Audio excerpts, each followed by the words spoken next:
Assalamualaikum warahmatullahi wabarakatuh. Alhamdulillahirabbil alamin. Asyhadu an la ilaha illallah wa asyhadu anna Muhammadan abduhu wa rasuluh.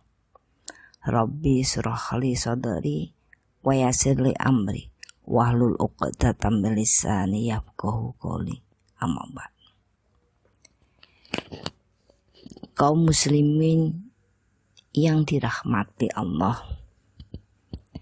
alhamdulillahirabbil alamin, segala puji yang tidak pernah celah, tidak pernah salah, tidak pernah keliru, selalu kita hadirkan dalam hati, dalam pikiran, dan dalam tindakan-tindakan kita.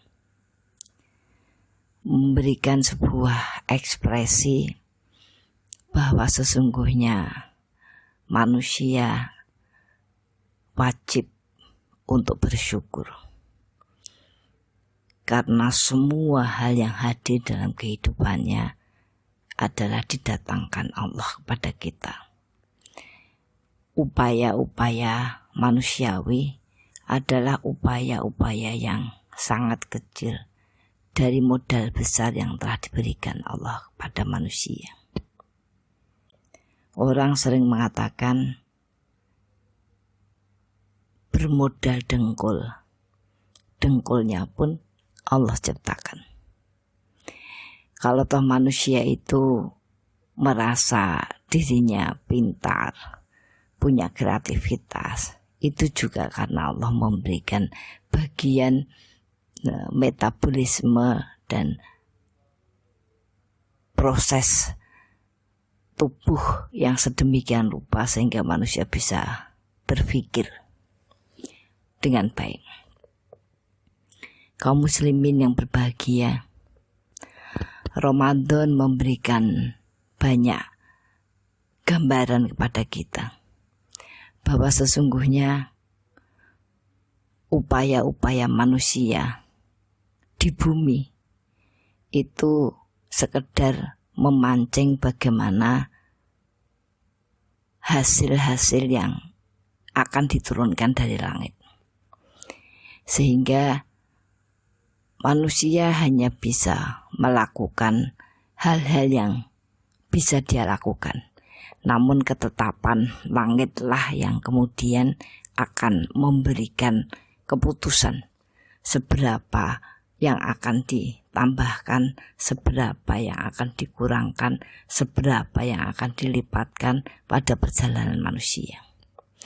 Maka di 10 hari terakhir itu menggambarkan semua hal sudah kita lakukan, tinggal bagaimana kita membuka pintu langit agar kemudian langit mengijabahi, Allah menurunkan keberkahan dan menetapkan keistiqomahan dan kemudian membawa kita pada kehidupan yang lebih baik. Kaum muslimin yang berbahagia, marilah kita perhatikan beberapa hal yang sangat penting dalam membuka pintu langit. Yang pertama, marilah kita selalu membersihkan niat, yaitu selalu memperhatikan apa-apa yang kita lakukan itu sesuai dengan perintah, atau minimal tidak ada larangan. Yang kedua, berusaha selalu melakukan segala sesuatu dengan cara yang benar, sehingga Allah akan memberikan bagian kekokohan dari amal-amal yang kita lakukan. Kemudian berusaha selalu tertib, menyempurnakan setiap amal yang dilakukan dan mengupayakan untuk terus-menerus dilakukan. Terkadang proses niat inilah yang menjadi awal atau fondasi sebuah amal. Perjalanan kehidupan masa sekarang, banyak sekali orang yang tidak begitu peduli. Mereka merasa punya hak untuk beramal atau tidak, suka atau tidak, diambil atau tidak. Sebuah amal itu digantungkan pada keputusan-keputusan dirinya, dan keputusan-keputusan itu kadang didasari oleh ilmu yang masih sangat kurang. Itu sebabnya kenapa kita berada pada kondisi yang disampaikan oleh Rasul pada kita. Banyak orang sholat hanya mendapatkan capek, banyak orang puasa hanya mendapatkan lapar dan dahaga, ya.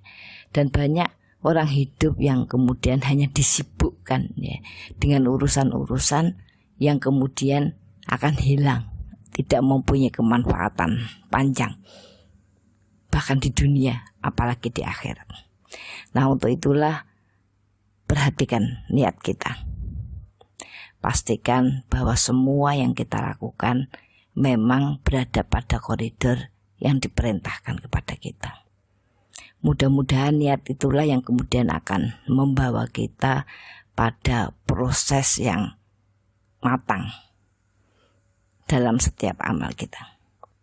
Kemudian yang kedua, hidup harus selalu meningkatkan harapan. Karena harapan itulah yang akan memberikan kekuatan visi kita ke depan. Peningkatan harapan yang oleh bahasa akhirat disebut dengan istilah yang sederhana dan sering didengar orang, yaitu dengan berdoa. Ternyata seseorang itu memperluas jalan kehidupannya, memperluas fasilitas-fasilitas yang akan diturunkan, memperluas berbagai kebaikan, ya, itu dengan berdoa. Karena sikap bergantung kepada Allah itulah yang menunjukkan orang memahami bahwa sesungguhnya keputusan-keputusan yang akan ditetapkan pada seseorang itu adalah hak langit, ya. Sehingga orang menyampaikan apa yang akan kamu dapat dalam kehidupanmu minimal sesuai dengan doa-doamu, ya. Sehingga perhatikan doa-doa kita, ya. Kita tata, kita atur, ya, agar doa-doa itulah yang kemudian akan menjadikan bagian kehidupan kita menjadi lebih menguntungkan. Yang ketiga, berbekal dengan amal. Hidup itu memang sangat tergantung pada modal yang kita tanam. Maka seberapa banyak amal yang kita lakukan, maka sebanyak itu, bahkan dilipatkan dari itulah yang akan kita dapat dalam kehidupan. Semakin banyak bekal, akan semakin banyak jalan kita temukan untuk mempermudah urusan-urusan, ujian-ujian, dan kemudian Allah gantikan